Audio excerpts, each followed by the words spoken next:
After years of doubting, your self-trust does not return all at once.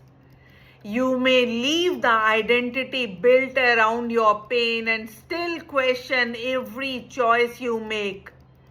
You may understand your wounds and still struggle to believe your own voice. Because the end of self-blame is not automatically the beginning of self-trust. Self-trust has to be remembered.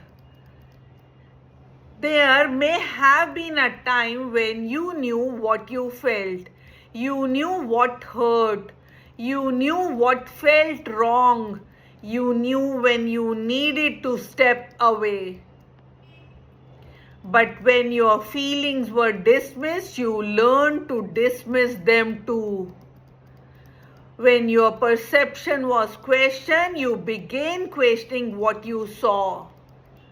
When your no was treated like a problem, you started doubting your right to say it. And little by little, other people's voices became louder than your own. Not because they knew you better, but because you had been taught not to trust what you knew. Self-doubt does not always look like fear. Sometimes it looks like asking 5 people what you should do even when you already know. Sometimes it looks like replaying a conversation for hours, searching for the moment you may have been wrong. Sometimes it looks like saying yes and hoping your heart will eventually agree. You second guess your words, your decisions, your memories, your needs, even your discomfort, until doubt becomes the voice you mistake for wisdom. But self-trust is not knowing that every decision will be right. It is not never feeling uncertain. It is not becoming so confident that you never need anyone. Self-trust is knowing that even when you do not know the answer, you will listen to yourself. It is knowing that if you make a mistake, you will learn without destroying yourself.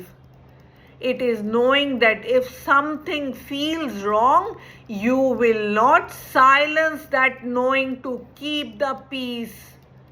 Self-trust is not a promise that you will always choose perfectly. It is a promise that you will no longer disappear from your own life. Trust returns quietly, not through one brave movement, but through the small moments in which you become reliable to yourself. When you say you need rest and you rest. When your body says enough and you stop. When you make a choice without turning it into a trial of your worth. When something matters to you and you stop needing the world to agree before you honor it. Every time you keep a small promise to yourself, you teach your heart something new. You teach it that your word matters, that your experience matters, that your inner voice does not have to shout to be heard, and that you can count on the person you are becoming. One day you may notice that you no longer explain every decision. You no longer search every phase for permission. You no longer confuse disagreement with proof that you are wrong. You begin to understand that other people can question your choices without becoming the authority over your life. This is not rebellion. It is return. the return of your inner authority. Perhaps trusting yourself does not mean you never doubt again. Perhaps it means doubt is no longer the voice that leads your life. You may still feel uncertain. You may still change your mind. You may still make mistakes. But you no longer use those moments as evidence that you cannot be trusted. Because self trust was never about always being right. It was about becoming someone who will listen when your soul speaks.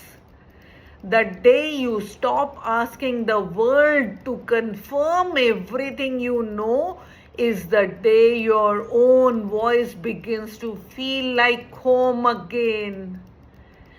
In our next episode, we will explore what becomes possible when you no longer need to hide behind the person you learned to be.